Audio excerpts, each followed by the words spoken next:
Salut tout le monde, je vais vous parler aujourd'hui des clés de cheville.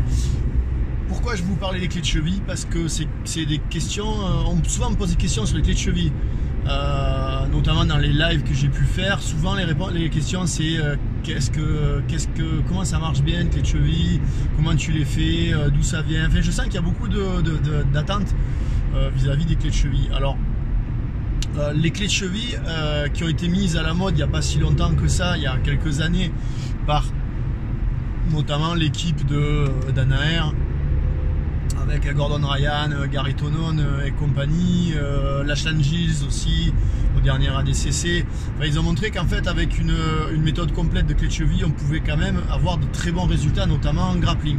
Après, je parlerai du MMA. C'est un peu différent. Les chevilles en MMA, c'est un petit peu différent du grappling. Okay. Beaucoup pensent que en fait ça vient des États-Unis, que ce serait Danaher qui, avec son système, il y a du vrai, mais en partie, je dirais. Les clés de cheville, d'où ça vient? Les clés de cheville, bon, ben c'est millénaire, hein. Il y a des gravures grecques qui montraient 500 ans avant Jésus-Christ des lutteurs grecs en train de faire des clés de cheville sur des gravures ancestrales. Donc ça n'a pas été inventé il y a une dizaine d'années. Les clés de cheville, c'est très vieux comme travail.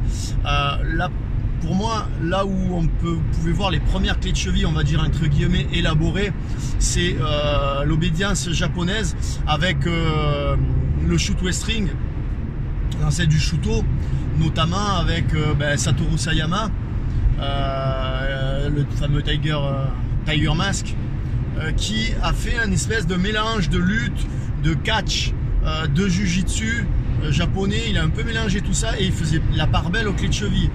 C'est les premières fois où on pouvait voir des clés de cheville en torsion, des clés de cheville en torsion inversée, des clés de cheville dans l'axe. Voilà. Donc lui, Satoru Sayama, c'est lui qui a commencé vraiment à développer le Shuto avec les clés de cheville. Son élève direct, Yori Nakamura aussi, qui a beaucoup bossé sur les clés de cheville, beaucoup. Et pour moi, eux, ce sont les premiers. Vraiment, c'est les gars qui ont importé les clés de cheville. D'ailleurs, je pense que John Danaher s'est beaucoup inspiré du Shoto, beaucoup inspiré du Shuto string pour mettre au point son système. J'en parlerai après du système de Danaher, qui est plus élaboré quand même que le système japonais. Donc voilà, ça a commencé au Japon et de ce fait, il y a aussi au Brésil les gars de la lutte à livrer qui se sont intéressés aux clés de cheville parce que au final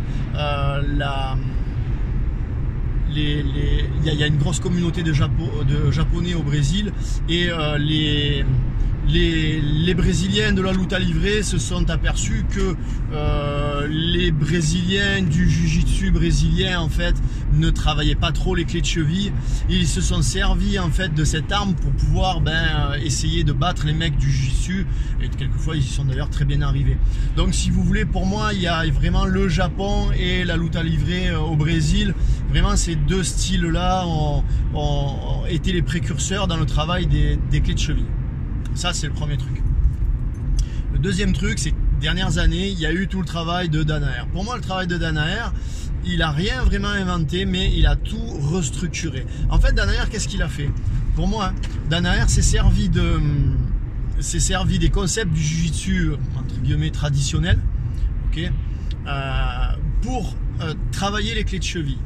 Tout ce qui est au niveau du contrôle sur une jambe, création d'espace pour pouvoir attaquer les jambes, tout ça en fait ça vient du jiu-jitsu, parce que quand même dans le jiu-jitsu brésilien il y a quand même ils connaissent les clés de cheville, surtout dans l'axe, la fameuse botinha, hein, où il y a quand même un travail qui a été fait, qui est quand même assez élaboré, surtout que les chevilles dans l'axe. Ça vient notamment du fait que en IBJJF, compétition IBJJF, les chevilles en torsion sont interdites, donc forcément ils travaillaient plus les clés dans l'axe.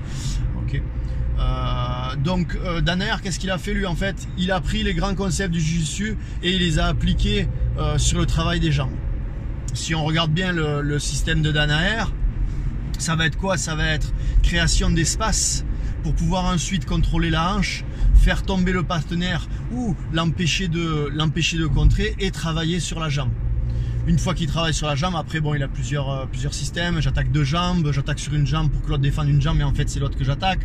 Ou travaille sur l'extérieur, travaille sur l'intérieur, partir avec les deux jambes à l'intérieur. Enfin, il a élaboré tout un système qui est très efficient. Et du coup, qu'est-ce qui s'est passé? Comme le reste de la communauté du grappling mondial a pas trop travaillé le truc, parce que ben, au niveau de l'IBJJF, si vous voulez, c'était interdit, donc il a eu une avance considérable. Je mets ma main au feu que d'ici quelques années, l'écart sera réduit. Et tous les autres, s'ils font l'effort de voir un peu le système de Danaher, de le comprendre, l'écart sera vraiment réduit très rapidement. De plus, il y a eu des compétitions aux USA qui ont été faites exprès, il faut dire la vérité, qui ont été faites exprès pour les Américains, pour l'équipe à Danaher, le Polaris et compagnie, avec des règles qui les avantagent entre guillemets. Et du coup, ça a vraiment favorisé ce travail de clé de cheville. Alors, pourquoi est-ce que le travail de clé de cheville est si efficace? Parce qu'en fait, si vous voulez, il n'y a plus trop la notion de poids et de gravité. Comprenez un truc, je fais 80 kg, je combats contre un mec de 100 kg, j'essaie de contrôler en side mon poids, mes 80 kg vont être répartis sur les 100 kg du partenaire à peu près, la répartition des masses elle va être à peu près égale. Maintenant, si je fais 80 kg et que j'ai réparti tous mes 80 kg uniquement sur la jambe, eh bien, j'ai 80 kg contre une jambe et ça me permet de battre même une jambe qui est beaucoup plus lourde que la mienne. Donc en fait, c'est ce principe-là que j'utilise beaucoup, moi, en combat au sol. C'est plusieurs éléments sur un élément. Si je veux attaquer une jambe, j'attaque une jambe, pas avec un bras ou pas avec une jambe, mais tout mon corps.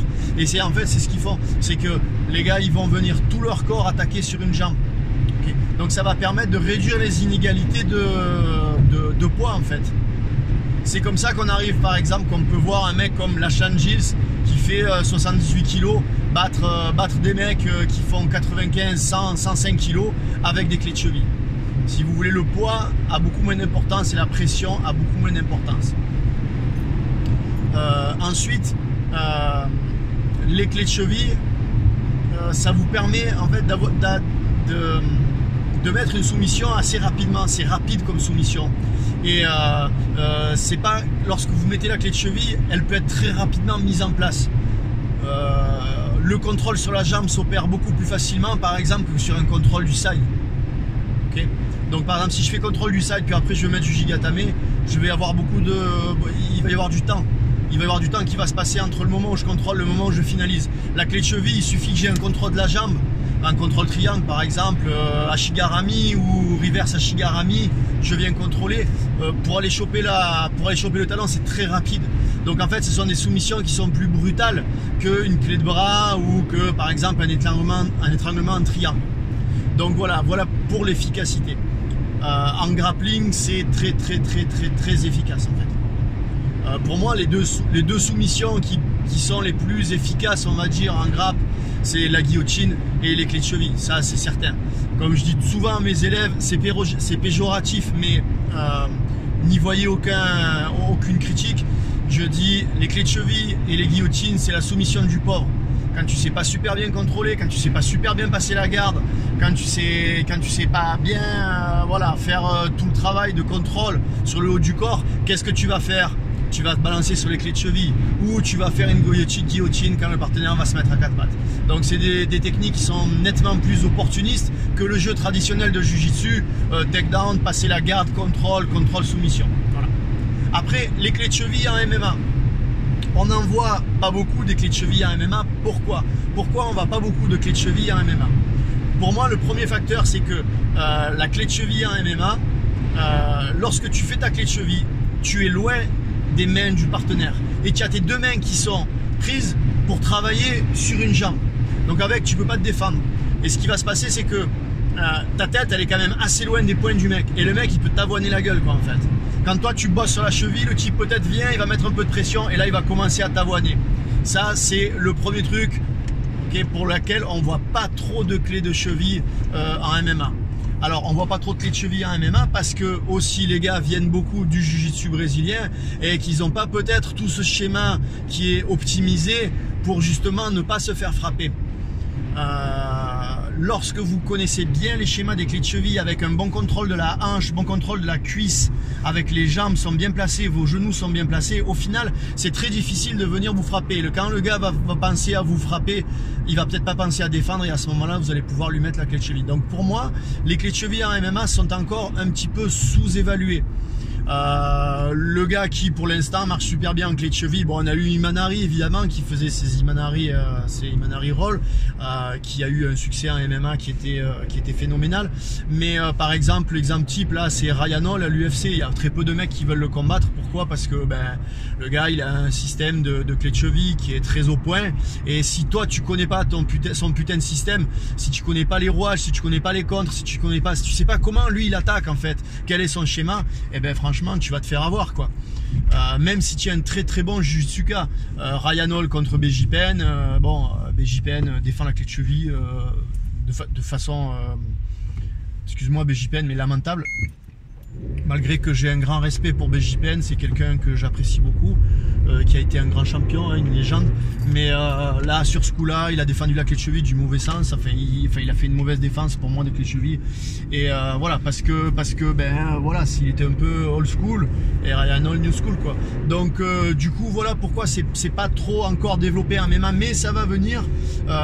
Quelqu'un qui sait bien faire les clés de cheville aura beaucoup de succès en MMA parce que c'est très efficace. Et ne pas oublier que les combattants professionnels de MMA, souvent ce sont des gars qui sont fragiles au niveau des chevilles et des genoux, et se faire péter un ligament croisé c'est jamais sympa. Donc il y a aussi la notion de putain, quand je me fais choper en clé de cheville, il vaut mieux que je tape parce que sinon j'en ai pour 1 an de rééducation derrière et j'ai ma carrière qui risque d'en prendre un coup. Donc ça aussi ce sont des paramètres qu'il faut prendre en compte. Moi je sais que perso avec les chevilles que j'ai, quand je me fais prendre en clé de cheville, je tape de suite parce que c'est vraiment très dangereux comme soumission. Enfin voilà, je vous ai fait un petit topo qui est parti un peu dans tous les sens, excusez-moi, sur les clés de cheville, sur ce que j'en pense. Voilà, j'espère que vous avez aimé. Tchuss, salut les gars.